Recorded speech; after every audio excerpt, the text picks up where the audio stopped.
Good morning, everybody. I'm Eureka John, and you are at Eureka Street Crypto, broadcasting live from Leander, Texas. It is 5:44 in the morning on October 22nd, 2021.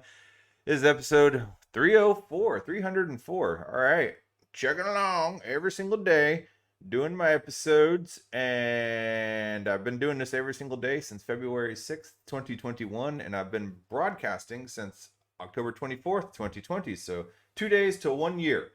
All right. And yeah, man. So I appreciate you all who have followed along during this year. The show, I think, has improved since I started. That episode number one on October 24th, 2020 was pretty rough. If you go back and check it out, I'm not encouraging you to do so, but yeah, it's been a learning journey along the way. I've learned a lot about crypto. I've learned a lot about life. I've learned a lot about consistency, all the technical aspects of building and doing a podcast. I've met a lot of cool people along the way. Yeah, it's been really cool, and I wouldn't trade it for anything. But yeah, this is my video blog, and it's just me documenting my crypto journey and my progress as I learn through this space. Good, bad, and ugly. It is what it is. I just put it all up here and all out there. This is raw, and I may say something that's completely out of whack and untrue about all this stuff. And I don't make price predictions. And man, I'm just, flipping on the switch and just trying to articulate what I've learned every single day. And that's what this show is about. You really learn something when you can talk about it. And some days I do great at it, and some days I absolutely fail at it. And you know what? I want to let you know that it's okay, and produce that content, get it out there. And, you know, your worst enemy is yourself. I go through so much horrible negative self-talk every single day. It's incredible. It's almost just like audible, and I don't know. Yeah, it's just, but I still wake up and I make it a point to do this, to talk about something new that I've learned and researched, and I use this as my discipline to research. So yeah, I'm not sponsored by anybody. I'm not shilling anything. I'm not your teacher, and I'm not creating these as instructional videos. So keep that in mind. I've had some people, if you do the basic amount of research, you would know to do X, Y, Z. I'm like, you know what? Whatever, dude. All right, yeah, can it? You missed the entire premise behind the show, but still feedback though, right? Okay. Anyway, yeah, man, it seems like time's going faster as I get older. I think that's what happens when you're a kid. Time goes super slow, and just like an hour seems like an eternity.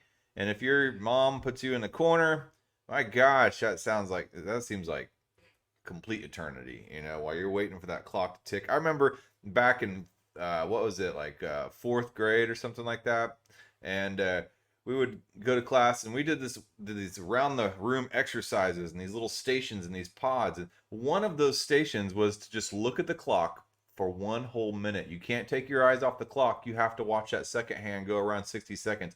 And I remember that is the longest 60 seconds I ever experienced in my life as a fourth grader, trying to watch. No, I don't even think I was in fourth grade. I think I was in like first grade. Yeah. And man, whoo, that was a long, long 60 seconds. And then now I go to sleep at 9 o'clock at night, thinking I'll be like up and at 'em in the morning. And it's like I shut my eyes and then I wake up, and it's like time has just like sped up, man. I'm like, man, who sped up the clock on me, man? So I don't know. And so anyway, back to cryptocurrency. I mean, cryptocurrency is kind of related to time in a way. Every 10 minutes in Bitcoin, I believe, is a block made, and time, your amount of work that you do in a allotment of time, determines value. And I mean, isn't money supposed to be based on work? And money is encapsulated work, and the whatever you're using as the medium of money is symbolic of some kind of promise or trade of some kind of value of work. And if you listen to Robert Breedlove, he'll go way down that rabbit hole, and I'm not even going to try to go where Robert goes. But He has the What Is Money podcast, and it's super informative and amazing. So if you have Spotify or Apple, or Google Play or whatever, listen, look up Robert Breedlove's What Is Money, especially his Michael Saylor episodes with Michael Saylor, and they just like, you know, they do some mental gymnastics for sure. It's pretty interesting to hear. But yeah, I mean, the whole point is money is supposed to be attached to work and time, and encapsulated in some symbolic, precious, limited supply valuable. And traditionally, it's been in gold, and Bitcoin has been programmed to kind of encapsulate that. And then yesterday, I was listening to this interview with Zeus, the Bankless podcast, and they're trying to create this not a stable coin, but a new currency, which is also trying to emulate this whole idea of work energy and stuff like that. And they started talking about like what makes a Ponzi scheme and how do you differentiate a Ponzi scheme? And then they started going, well, if you think about fiat, I mean, and which is dollar bills coming from the Federal Reserve, I mean, that is like the biggest Ponzi scheme whatsoever. I mean, really, currency is whatever you have, whatever you put value into, and whatever you believe in, and whatever a society kind of as a whole agrees is valuable. So everybody's agreed that these dollars are valuable, but then they took the dollar off of the gold system, so there's nothing there backing it, so there's no limited supply. So whoever is in control and has the power and authority to print that money can just infinitely print, thereby devaluing it. If everybody has it, then suddenly everybody has all this representation of their work when they might not have worked a bit. And I don't know, man. I'm not like the best person to talk about this. I'm kind of trying to talk and formulate this off the cuff here. But Bitcoin has this limit and this cap of 21 million, and that's a limited supply. So whenever you put your work energy, and Bitcoin represents that work energy through mining, into that, there's only a limited supply of it. So that becomes more valuable, I would think. Yeah. Um, so Ponzi schemes, and then they differentiate, between Ponzi schemes and Ponzi games. Ponzi schemes, like the whole idea of the word Ponzi games, is not necessarily, a negative concept. I wouldn't think. It's just the word Ponzi has a negative connotation to it because of Charles Ponzi, and then his whole, deception and deceit, and him, claiming that there was something there when there wasn't. These international postage stamps. What people were doing is he was selling these international postage stamps, for the idea that they would be appreciating in value, and got all these people to buy them. There's an amazing Spotify episode on this as well. On what I can't remember. Anyway, and then all these people would jump in, and when they would sell, he would use other people's profits and other people's investments in order. He would, rob Peter to pay Paul. Other people's contributions to pay off the people that were selling. And so, if you were in and out at the right time, you could do very well during those Ponzi days. But it just so happened that somebody, squawked and said, wait a second, there's no supply for these international postage stamps. And then everybody went on a run trying to cash it out, and then the whole system collapsed. And that's also what happened in 2008 with the derivatives on the marketing, on the housing market and stuff like that. Everybody realized that there was nothing backing all these derivatives, that they were these mortgage notes that they were passing around. And yeah, that whole system collapsed. So Ponzi scheme implies deceit. Ponzi game implies maybe kind of a capitalization on network effects. Everybody contributing. It's transparent, and I think transparency is really the key differentiator between a scheme and a game. Because Bitcoin is based on game theory, crypto is based on game theory. I mean, anything that accrues value and is money is really based on game theory, and it's based on consensus. Bitcoin is definitely based on consensus. With money, it's a consensus that everything it has this value. With Bitcoin, it's written hard into code that there is 21 million Bitcoin. That code can't be changed. Everybody has consensus that that represents the work energy of that computer, and when it's traded, it has that value. And then that 21 million supply cap that helps determine that value. And then that gets halved, the reward for finding that the block in half every 4 years. But yeah, like I said, that code can't be changed, because once it is changed, then that becomes a fork. So you have, because JP Morgan, I believe, I was listening to the Crypto Masters on the way home, and they said that JP Morgan said, well, anybody can change open source code, and yeah, sure, code is open source. Let's go over here to this tab right here. Let's see here. Right here on GitHub. This is the Bitcoin code, and it's available for anybody and everybody to look at, review, play with, copy and paste.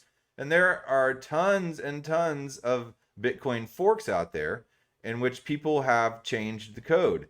And once they change that code, if they try to put it through a consensus network, because there are thousands of computers all over the world and space now that will check that code, and then they have to pass that to every single other node around the world, and they all have to check it against their copy.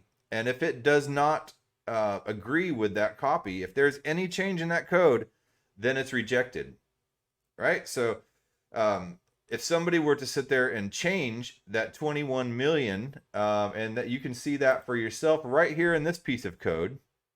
So in-depth Bitcoin amount _H, amount in Satoshis can be negative, static constant, C amount coin, one, whatever this is, no amount larger than this in Satoshi is valid, right there. No amount larger than this in Satoshi is valid. Note that this constant, though, I don't get this part, but I don't read C++ either. Max money equals 21 million times coin. All right.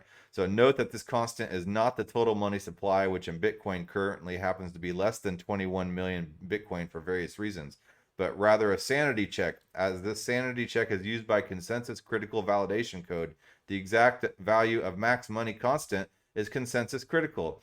In unusual circumstances, like another overflow bug that allowed for the creation of coins out of thin air modification, could lead to a fork. Okay, so yeah, so here's the code right here where it says, so JP Morgan says, I don't see anywhere, where, nobody could change the code and stuff like that. Well, all you have to do is just go to GitHub, and it took me 5 seconds, literally, or 5 minutes, to go in here and find where the code was that said it's 21 million, and that's what it is. And I found it just by Googling, and I found a Reddit thread, and then which led me to GitHub, and then I did a search in pre-search, not Google, of where to find the 21 million in the code, because I don't read C++, but those who do. But anyway, if somebody were to change that code, it would go out to all the nodes for consensus, and during that consensus process, and it has to get that consensus 6 times, it's going to be rejected if somebody changes that code. So unless more than 51% of those nodes, of those people that run those nodes, those random anonymous people that run those nodes, are somehow all gathered together and form a conspiracy, it would be the largest conspiracy in the history of the world to change that code and to say, you know what, we're not doing 21 million, we're doing 21 billion Bitcoin. And out of all the thousands of nodes out there, and then the ever increasing node amounts, that's why it's important to run a node for Bitcoin or for any cryptocurrency if you really believe in it. It shouldn't matter about what the rewards are, what you're going to get out of it. What you get out of it is security in the system. And if you hold Bitcoin or any other cryptocurrency, you want to help secure that network. So when you add another node to that network, you're lessening the chance that network will be overcome by a 51% attack. And if over 51% of those nodes suddenly say, you know what, we're going to get in here and we're going to change this to 21 billion Bitcoin, or we're going to change this to 1 million Bitcoin, then you have a problem. But the chance that anybody would do that, even if they could, organize this mass conspiracy effort to do so, it wouldn't work in their benefit. Why would they want to do that? Why would any nation state want to do that? Why would any individual want to do that? And it would be super expensive to do that too. So yeah, that's why you can't change the amount of 21 million, and that's why transparency is the key to Ponzi game rather than Ponzi scheme. And that is the beautiful thing about DAOs. It's the beautiful thing about cryptocurrency. It's a beautiful thing about things being on blockchain. While your personal identity may not be revealed, you have a pseudonymity, which is, all your transactions are open and transparent on the blockchain. Any company that would become, rather than an LLC, they would become a DAO. Suddenly, all their hierarchy goes horizontal rather than vertical, and then everybody can see every single transaction that everybody in the DAO does. So yeah, you have consensus and you have transparency, and you have a network effect, Metcalfe's law. I mean, the only problem here is whenever people start trying to hide the truth. And if you try to go into the dollar and then the printing and then everything beneath it that's backing the dollar and all that stuff, hedge funds and everything like that, and you try to get transparency and you try to uncover and figure out that mess, well, good luck. I don't know, man. I kind of just immediately went on a rant, and I didn't even. So let's look into a technical question about Bitcoin regarding fixed supply of 21 million. Trying to learn and understand the code. Please bear with me. Me too, brother or sister. So here's the source, static, and then that source code that I just showed you right here. Okay.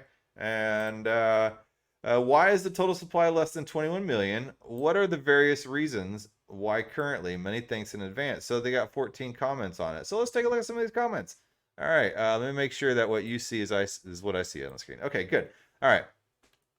So the various reasons are numerical precision. The total supply is computed as 210,000 times. Okay. This is, I don't understand C++ or math very well. So what is this thing called math that you speak of? But as there is a smallest unit that is the Satoshi, the infinite sum is not really infinite. Terms are zero Satoshi after 2140. So is not really equal to 100. Search on Google or pre-search or any other search engine besides Google if you don't want to support that monster. So search on pre-search for the exact value. If we add smaller unit of currency with hard fork, because for example the Satoshi is worth more than $100, laugh, LOL. Then the block subsidy can be more than zero after 2140, so the sum is closer to 100, so the max money supply is larger. If the consensus critical code, they write 21 million because it can't be more than that, even with a hard fork to add smaller unit just in case. I did not really understand what this person said, honestly. But the comment is that a hard fork can do anything, whether it be accepted is a different story, and that's what I was talking about those consensus networks. Any hard fork that changes how much Bitcoin is issued will certainly be rejected by the network. And then Pantamus says, yep, it's just that with increasing Bitcoin divisibility is the only way we may accept about the currency itself, a hard fork wish list. Okay. I didn't know. It was interesting. I'm going to go ahead and open this link in a new tab to take a look at it in a second. If we let it increase max supply thanks to numerical precision, it won't be by much, so it can be accepted. I think it depends more on how easy the code review is with and without subsidy change because of precision. Okay. AFAIK, increasing the divisibility requires only a soft fork. I don't know what AFAIK means. I'll have to look that up in the internet dictionary. Because I'm a Gen Xer. I'm not aware of any hard fork related to the divisibility that slightly increases the supply limit. I don't even think a slight change like that will be accepted. And then Pantamus says, no, it must be a hard fork. An old node will not understand the new unit of currency. A new node will broadcast and will reject any transaction that uses a smaller unit than Satoshi.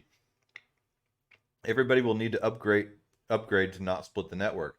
Yes, such divisibility hard fork is out of the question for now. The wish list I linked just says that there's no consensus that such divisibility hard fork would be rejected. And the question of how this may change or not the max supply is a matter of consensus, but if code review is infinitely harder in one case, we may choose the other. This is a question for another time. Yeah, it sounds like okay. Um, people say the total will be 21 million Bitcoin. However, the first 210,000 blocks each allow creating 50 Bitcoin. The second 210,000 blocks each allow creating 25 Bitcoin. The third 21,000 blocks each allow creating 12.5 Bitcoin. These are the halvings I was talking about every 4 years for the block reward. So when you find a block, you used to receive 50 Bitcoin, then you receive 25, then you receive 12.5. The 10th 21,000 blocks only allow creating 0.097. But they figure by the time that we have the 12th, the 10th, and 11th, 12th halvings and stuff like that, the 33rd halving, the blocks you'll create 0.0001 Bitcoin, but the value of those Bitcoins will be so high at that point that it will still be worth mining. So if you sum all these numbers together, you get 20,999,999.9769.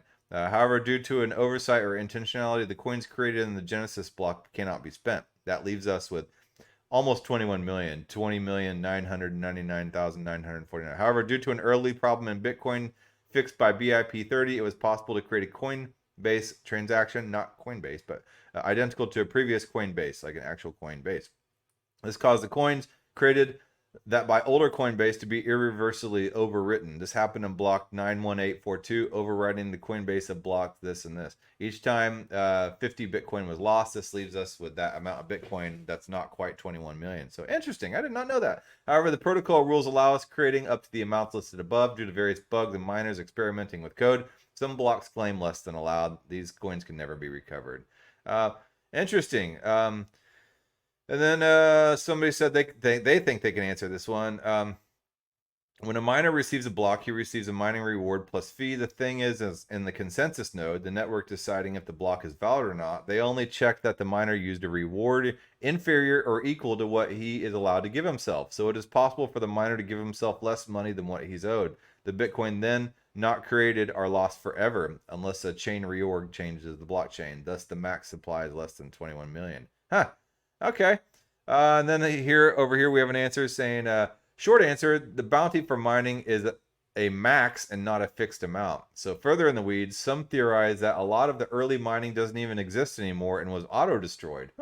21 million is blocks per day times 4 years times value of years, 210,000 times 100. Some theorize that it was to align us with election years, but the drift due to the difficulty lag divided by hash rate will misalign that for sure. I think the creators picked 15 minutes per block and 4 years per halving, and that came out to 21 million, not starting with 21 million and working backwards. Okay. So the question is, why halving every 4 and why blocks every 15? And then somebody said blocks aren't 15 minutes. I didn't think that was right. And then somebody said there's no correct answer because when you because you are asking a question about a decision that was made by a person for all intents and purposes no longer exists. And we can only speculate why the code 21 million times coin as the max money. Why do you think Satoshi set the limit at 21 million? And that is the $1 million question, isn't it? Why is that at 21 million? I don't know. Maybe it's based on Mayan astrology. Oh, isn't everything based on Mayan astrology, right? So, it depends on who you ask. All right. Here's this hard fork wish list. Oh, wow. It's in Wikipedia too. Oh, no, it's the Bitcoin wiki. Okay. Anyway, I don't really feel like going through that. If you want to, I'm going to link all this in the description. However, watch out for naysayers because then I saw this article come up by Crypto Whale. Now, watch out for people like Crypto Whale because what they will do is they will try to intentionally spread FUD and have lots of shorts out there, short positions, meaning you're predicting that the market will go down. And when it goes down, you win your bet, basically. So let me go into Twitter and show you who Crypto Whale is and why to avoid it. However, Crypto Whale ended up getting doxxed and called out, and he is no longer on Twitter, apparently. But Crypto Whale is not just Crypto Whale. Crypto Whale is a multitude of other different people. So let's see here. Crypto whale, where'd you go? I posted on here. Okay, so let me look at my profile. I retweeted him. I didn't bookmark him. So let's see here. Here it is. Okay, this author is my new hero, XCR1337. So Crypto Whale, a short story. I'm gonna link this too. So it says, damn, the account is really back. Look at this cringe parade. My favorite. I deactivated my page for a few hours to focus on writing a few articles. Okay. Unfortunately, no time to track his mental gymnastics for now. If you see new suspicious accounts or whatever, please ping me. So looks like he might be back, but um, um, yeah, seriously, no offense, but I've never seen an article that needs a TLDR. Too long, didn't read more than this one, and this is true. But this is a great article. Basically, he's doxing this crypto whale who's done nothing but just spread FUD and give false information out there in order to create shorts and short positions in which he could cash out on those. And there's people that actually still follow us. So here's how Crypto Whale or Whale Circle, Bit Hades, Crypto Wilson, Wilson Trader, Parrot Capital, Crypto Randy, Bit Manny, Rory Capital, or Jacob has been using 3 strategies to earn money on crypto Twitter. Don't trust, verify. Right? So strategy A, build a complex web of 12 plus accounts and 34 plus usernames, which are regularly renamed, swapped, banned, and reborn. So then they talk about his whole genealogy, and it's starting to look like the book of Leviticus here. And he's going through this entire genealogy of all the profiles that Crypto Whale has had. And look at this. And then Crypto Whale strategy B. So one is creating all these profiles. Strategy B is doing all these giveaways. Let's see here.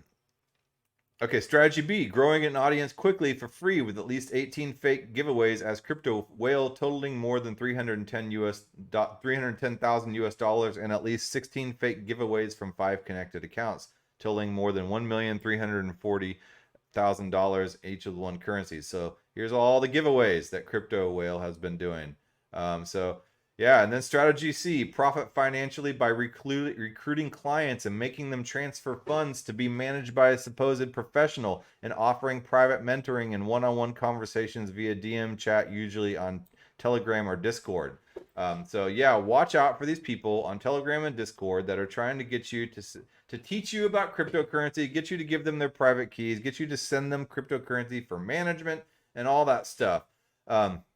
So, with all this truth out there and all this consensus and everything going on that you can see on the blockchain and all the consensus nodes having to check for accuracy and verify, he said verify, don't trust, verify. And that's what consensus nodes do. They don't trust and they verify. And so this guy went through all the effort to go down and create basically the book of Leviticus here to dox this guy who's doing nothing but manipulating the market and taking advantage of innocent people and basically acting like a Ponzi scheme and not a Ponzi game.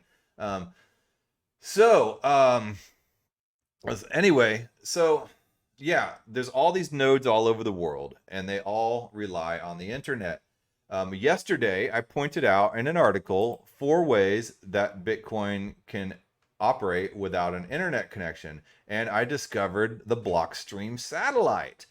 And yeah, and amateur radio waves, and I talked about like my pirate radio background and stuff like that. But the Blockstream satellite, one of the more recent options to come to market is the Blockstream satellite receiver. For those unaware, Blockstream launched a satellite a while ago and put a Bitcoin node into space. Through the satellite receiver, one can passively receive Bitcoin data without an internet connection.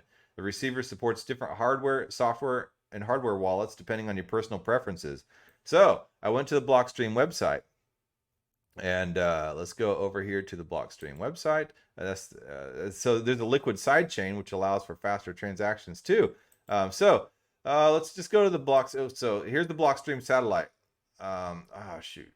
Okay, so yeah. Dang it. Okay, hold on. Let me go back to this. So there's Blockstream.com. Blockstream.com has a lot of products, but one of their products is the satellite. So if the internet goes down and you're worried about nodes, shutting down the consensus network, and there not being a place for that source of truth, there's still the satellite, to allow um, nodes to be able to communicate. So the Bitcoin blockchain from space, no internet required. The Blockstream satellite network broadcasts the Bitcoin blockchain around the world 24/7 for free, protecting against the network interruptions and providing areas without reliable internet connections with the opportunity to use Bitcoin. And this also pertains to the Bitcoin mining, which people say is destroying the environment, it's using up all the energy. Oh my gosh, what are we going to do? But while at the same time we don't pay attention to the entire military industrial complex that's using vast amounts of money and time and resources and energy, and then the entire credit card and banking system, and the fact that everybody just has Christmas lights during December, and that probably uses as much as the Bitcoin network. But we don't pay attention to that. We want to focus on the Bitcoin network and those Ponzi scheme people.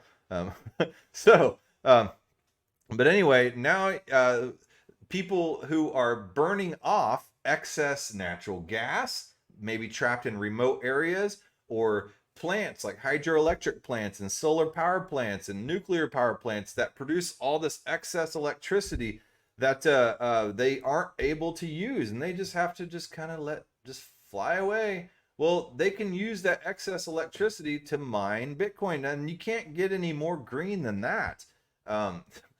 If you're just flaring natural gas and burning natural gas into the atmosphere because you have too much pooled and just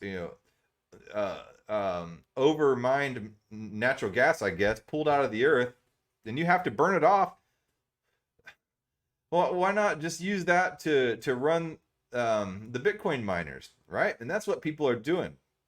And was it greatamericanmining.com, I believe, is setting up Bitcoin mining stations in places like North Dakota and isolated parts of the United States and Canada to take advantage of that pooled energy, that pooled resource that they're just going to burn off anyway, and they create miners. Well, a lot of these miners can connect by satellite, and so they don't even need an internet connection out there. So look here, let's see. You can get a satellite kit right here for $500. This $900 one is out of stock. So I don't know. It's just so much stuff to talk about. It's insane. Here's finance on Yahoo. Bitcoin and blockchain infrastructure company Blockstream has introduced Blockstream Energy, its new service for energy producers to sell excess electricity to proof of work miners. Combined with the connectivity provided by the Blockstream satellite, the new service is designed to reach the potential reach of Bitcoin mining to renewable energy sources, even in remote locations. Like, for instance, China and the hydropower, the hydroelectric dams and stuff, and all the energy that they get there. The towns next to it can only use so much energy, and they produce way more energy, than they need with those plants. Why not pool some of that energy to Bitcoin production, to Bitcoin mining? And a lot of power grids, they're designed to store a lot more energy than they need at a lot of times. So, like, for instance, in Texas, the grid went down whenever we had this whole blizzard down here that we aren't used to because we didn't anticipate having the need for that type of power. But a lot of grids take into account these spikes in power and these hot days. So what happens on just the cool days or the average days? Well, you have all this capacity there that could be used for something like Bitcoin mining, and that is not being used. And so, so there's just a lot of different things that you can do with energy and Bitcoin, and that's an entirely different episode. But I just wanted to show that, there's Bitcoin mining from space. Adam Back, one of the OGs, and some people have even speculated that Adam Back is Satoshi. I don't think he is, but he's one of the original OGs back in the BitGold, Hashcash, all that B-money development space, all the cypherpunks. Adam Back was there, and so he's the one. He's the chief CEO of Blockstream. It looks like Blockstream is doing a lot. However, speaking of people taking advantage of the situation and trying to lurk in the darkness and relying on Ponzi schemes rather than Ponzi games and network effects. So watch out for websites like this, blockstreammining.io. So here we have Blockstream and products. Blockstream mining, right? Okay. And it sounds like, and this is a legitimate service. Mining is challenging. We know it. We invented it. Blockstream mining provides enterprise class Bitcoin mining services to institutions and investors around the world. Contact sales. But there you have this blockstreammining.io. And I've seen tons of websites like this, and they promise that if you just send them money, you can just watch your chart go up and your investment multiply. 1,050% profit monthly, minimum deposit $1,000. And I hate to admit, but when I first got into Bitcoin, the first thing I did was put $100 into one of these types of services, and I never saw that $100 again. So good luck trying to take your money out, because they, like a Ponzi scheme, will give you a chart and give you interactive daily data and something you can log into and see your chart go up constantly, and you'll have those, happy little fuzzy feelings every single day, like, wow, my portfolio is really going up. Oh yeah, I can really afford that Chili's dinner tonight, because I know I have that backup, so no, try taking your money out of there, because it's not going to happen. So yeah, watch out for companies like this, blockstreammining.io. I mean, look, they're using the Blockstream logo. I mean, maybe this is legit, but I got a bad feeling about it, mister. Anyway. Yeah. I don't know, man. I think that covers it. I've been going on for 38 minutes. This has been a long episode, and I've jammed a lot of stuff in here. I gotta stop. I gotta stop while I'm ahead. I don't know if I said everything accurately. I probably made some mistakes, and I'm sure people will call me out on it in the comments and stuff like that.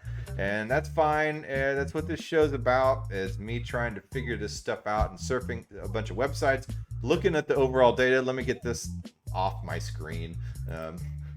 Let me get Crypto Whale off my screen too.